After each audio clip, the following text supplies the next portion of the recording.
This is the Night Owls Disc Golf Podcast. I'm Shane. And I'm JP. And this is our Monday episode. So we had some riveting conversation between. We did. It was good. All right. So we're going to talk about collections. What type of collections and just vague, brief overviews have you been involved in your life? Or have you had, rather? Definitely discs. No, yes. I think both of us can say that. Yep, definitely discs. A lot of sports cards throughout the years, like growing up. Like I remember, there was a card shop for a little while. In Door County? I believe so. Yeah. There's one right now still. There is? Yeah, it's what's it called? The Emporium? But there's something. Really? I know they have like Pokemon cards I didn't and know board that. games and Where's all that located? Stuff. In Sturge. Okay. I don't know, 3rd Avenue, I think. Interesting. I had no idea. Yeah. Okay. Where Blue Horse is now, the garage there used to be a baseball card shop back in the day. Yes. Was it just some dude's house that had...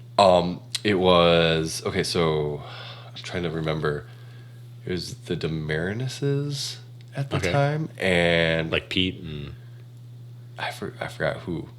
I forgot what their names were, but I remember I would go there quite often just looking at cards and like stuff. And yeah, so they ran like at the time, like it was, I'm pretty sure it was the garage. Like they had it done up and there's cases and, stacks of, boxes of cards and everything and packs and all that stuff. But yeah, that's the last thing I remember being up here. Funny you say that. The sketchy places I've been for baseball cards is crazy. Like we lived in Westchester, Miami, and about 2 blocks down from us was a guy that just one day we were walking because we had to walk past his house to get to the basketball court. Okay. And we were walking, and this is 5th and 6th grade, 6th or 7th grade, I think, is what I was in. And so we're walking past his house, and he was just sitting out front with baseball cards on his stoop and selling them, like hawking them as kids would walk by. Because he was right next to the junior high or the elementary school, whichever one it was, I don't remember. And that's how I got, and that guy's house was like a card museum. It really? was awesome. And you could buy anything you wanted from him. Like he always had new packs or like, I don't know what the deal was. I don't remember what the guy looked like. I remember he was old. And I remember us young kids just used to walk in his house all the time. Like, and it was just one of those things like he'd be walking home, he'd be like, hey, and you just walk up into his house. Sounds safe. It was not. I'm sure of it. But yeah. So anyways, sketchy situation. Yeah, for sure. But yeah. And then comics for a little bit. I don't know if it was so much as like collecting rather than like I would buy comics, read them, and then like just like keep it. And then like, getting into series like X-Men or like Silver Surfer or something like that, where I just like be like, okay, this run of comics I have for a while, and then I get into something else, and like, so I still have some comics sitting around. Magic the Gathering I was big into with some friends up here that we played, so I've like probably a couple thousand Magic the Gathering do you cards. have like some of the originals? No. Okay. Nothing from like the first run. I would say probably like 3rd or 4th run, and then like a bunch of expansions off of that probably ended in the early 2000s. I think I stopped playing like in college around there, so like 2002, 3 or something like that. Okay. And then First exposure to Magic the Gathering was at Rockaway Middle School. In the back of the band room, the percussionists were all playing Magic. Okay. And I thought it was the craziest thing. It was when it first basically came out. Well, I thought it was one of the craziest things in the world. I was like, Dungeons and Dragons? And they were like, no, it's Magic. Yeah. And they tried to explain it to me. And fast forward, high school, like one of the best wrestlers in the state, Nathan DeGrave. So the gentleman that actually moved up here recently. Okay. He was one of the best wrestlers in the state of Florida. And he's a huge Magic the Gathering guy. Really? Like, yeah. And I always thought it was just such a dweeby thing. And then Nate played it, and he was like this all-star wrestler, like stud, and I'm like, maybe it's not so dweeby, I wouldn't say it to him. That's why. Yeah. Nowadays I'll joke with him, but back then, no chance I would say something like that to him. But Yeah, that's my first introduction to Magic. I know nothing about it, never played it, nothing. I don't even remember how I got into it. Like that's the crazy thing. It's like I would play like all these kind of like like Dungeons and Dragons, or like we got into this like dice game that was kind of like that too, where you'd roll dice and just the games that I used to play in high school was kind of crazy. And then let me think. I don't know if I can consider myself a shoe collector. I'm not like DJ Khaled or anything that's got like a huge closet, or Dwayne Wade or anybody like that. But I mean, I've got enough pairs where maybe you could say I'm collecting, but I don't know if that's really. But don't you have like a sneaker app on your phone? I do. Yeah. When was the last time you bought something? Was the last one we talked about? Yeah, I haven't bought anything since. Really? Okay. Yeah, no. I've tried, but just haven't hit on anything. Okay. So yeah, laying low on that for a little bit. All right. Anything else? No, that's pretty much the brunt. Yeah, I can't think. I mean, for a while it was like video games, but like those I just traded, like played video, like I would be like, I'm not playing this anymore. Like traded in games or whatever. Yeah, whatever. GameStop. Yeah, that kind of stuff. I know you mentioned Hot Wheels. Yep. I still do it. I still buy them every once in a while, but Yeah. now I'm a little more selective. But I only do pickup trucks. That's right. And only Hot Wheels, not Matchbox, just Hot Wheels. Only pickup trucks, and so I have that active. It's kind of active, but I don't take them out of the package. Don't do anything like that. Then firearms. I have a pretty decent collection of firearms. And I think those are active. I on and off. I mean, I don't hunt or do anything like that. Yeah. Do some sports shooting. I think I've talked about it before. But outside of that, I mean, even sports shooting, I just don't do it anymore. I just don't have the time, or I don't make the time for it. I choose to put that time somewhere else. Because like trap leagues and skeet leagues and indoor shooting, like as far as pistol leagues, they take a long time. They're usually like 12 to 14 to 20 weeks. It just depends on how long. That's a long time. It's a long time. Yeah. So it's just a huge commitment. So I just decided to back away, and especially with trap, because you're shooting for a team. And I shot for a team for about 4 years, and carried an awesome average. But it just, I don't know. It just got too much, Because then if you had to miss a week, and then, with the kids, kind of like it just ended up being too much, So I got a bunch of excuses, but just don't shoot actively anymore. So now it's just a collection that sits in a locked room.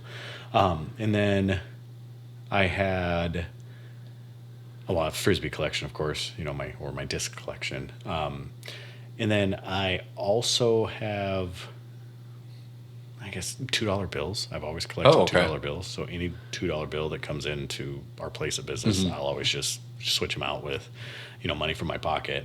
So I've collected a ton of $2 bills. And then I guess like my adult collections, like my Milwaukee tools. Yeah. Those aren't collections. I mean, they're truly tools. I use them. But outside of that, that's really it. So when I was younger, I did, I did a lot of little things, and I don't think I have any of them left. But like Beanie Babies, those type. But it was not just Beanie Babies. It was the McDonald's ones or the Burger King ones. I don't remember which one had them, but I think it was McDonald's. I kind of remember those. Babies. I think my sister was obsessed with Beanie Babies for a while. Yeah. So, yeah. I think McDonald's had a line of them, but like the Burger King and McDonald's toys back from when like we were kids, I'd collect the crud out of them. So if a new line would come out, I would go until I had them all. I need a Happy Meal. Exactly. Yeah. And then stone eggs. I don't know if you've ever seen those. No, before, I don't know. Where they're just eggs. They're carved. I mean, like all over, like any trinket store you walk into, all over the U.S. They always have these stone eggs. Yeah. They're just polished stone Sure. of some sort. So it's marble or granite or onyx or whatever. I probably still have a small collection of them back in Florida at my stepmom's place, but outside of that, like that was for a short period of time. And then, like I said, baseball cards, stuff like that. I did for quite a while have a pretty good bicycle collection. And what it was I would find like old, and this was when I lived in Miami, I'd find old abandoned or stolen bicycles like on the side of the road, like no tires, no whatever, or they'd just be thrown in a garbage pit or, left out in a field or something like that. And every one of them I'd just bring them home, bring them home, bring them home. And I'd fix them up. And I worked I didn't work because I was too young to work in a bike shop, but I was like what do they call it? I don't know, a hang on for a bike shop, but I would just spend so much time in the bike shop. And I kind of learned how to work on bikes, and he would teach me. It was this old Asian guy. So I had just a bunch of bikes and bike parts and stuff like that. But yeah, outside of that, and comics, and I did like all those little things, but I never kept any of them. So the only ones, there's the Hot Wheels, the firearms, and then the $2 bills right now.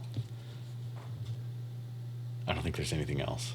I remember my grandma tried to get me into collecting quarters. Oh, like, sure. Got me like the 50 state quarters? Yeah, or I don't even know if that was a thing yet. It was just like years or something.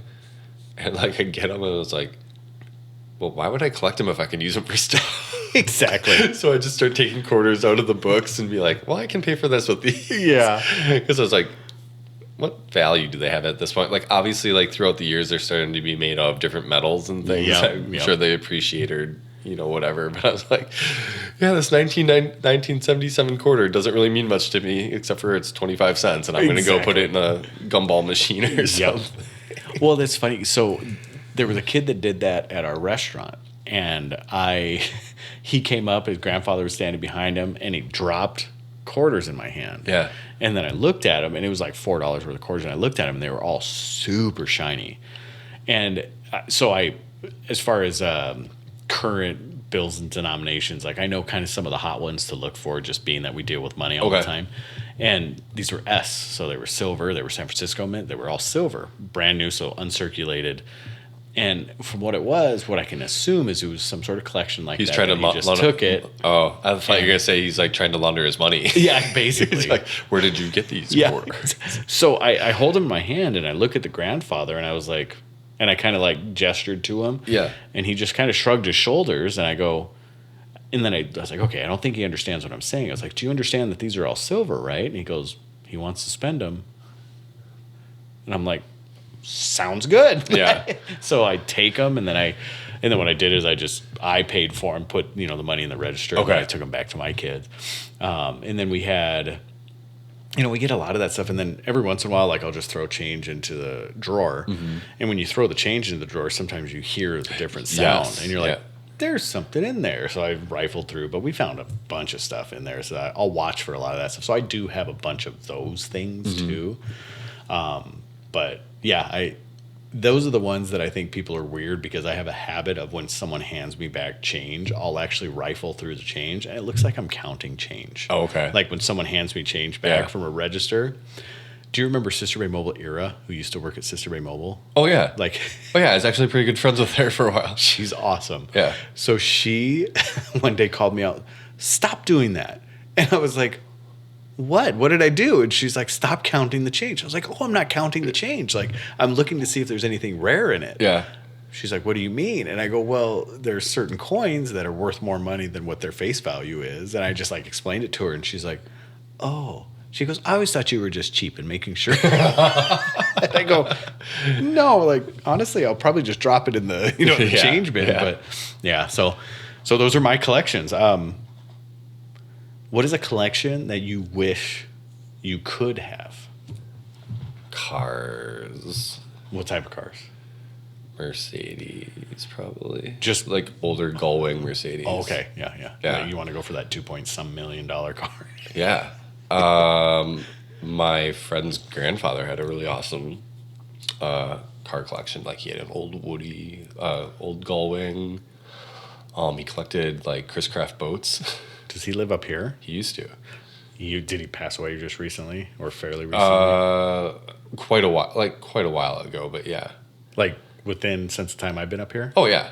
Okay. I think I know who it was. He had a barn, a couple barns full or metal buildings filled. That I don't know about. Okay. But he lived in downtown Sister Bay. He had two of them, two Gullwings? I think so. Yeah. Yeah. And my dad for a while too, he always kind of he's had a number of Mercedes that throughout the years. Mm-hmm. And yeah, so I've just always kind of grown up liking those cars. So that's Sure. Yeah, Sure. it'd be sweet to have like, those and like, I don't know. There's a couple other models that like I can't think of off the top of the head, but it's like that or like a Maybach or something like Oh, that. of course. Yeah. Yeah.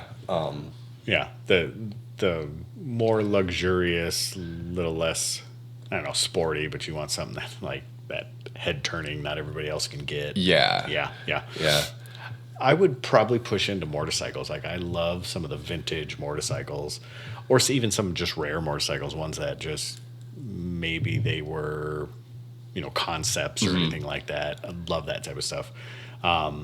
Especially just kind of the old school, just like some of the cafe racers or some of the old Harleys and, the different engine, like the panhead, the knucklehead, that, on and on and on. So when you talk about a lot of those things, like I'd love to have a few of those, like Villas's motorcycle. Yeah, that like, thing's sweet. That thing is awesome. But yeah, I like that car motorcycle realm. Yeah. It's like that. But believe it or not, I have this fascination, and I have no tie to these things for any reason whatsoever, but old tractors. Oh, Don't yeah. ask me why. Okay. But if there was a collection that I could have or start building, it would be tractors. And I don't know what it is about like old Internationals and Farmalls and all these, like, that's probably what I would end up doing. Sure. And be no use. They would just sit there because we don't have a farm. Like, Yeah. And I've never been on a farm. Like, I've never worked a farm. I have no tie to tractors whatsoever, but for some reason they just they're cool. I just think they're pretty cool, especially those like cool drag tractors that pull the big sleds and stuff. Those things are awesome. But yeah, so there you go. Collections. There it is. All right. So door_disc_golf is where you can find us. Linktree has all of our accounts. Throw@doordisc.com or doordisc.com. You can hit those two up. If you have any questions or any suggestions for our Monday episodes, shoot them out. They can be about anything. JP? Yeah. Socials? Oh. You can find the podcast at night_. Wait, God. Yeah, night That's right. _owls_pod. And I'm onenight.owl There you go. on Instagram. He does have an OnlyFans. See ya. Peace.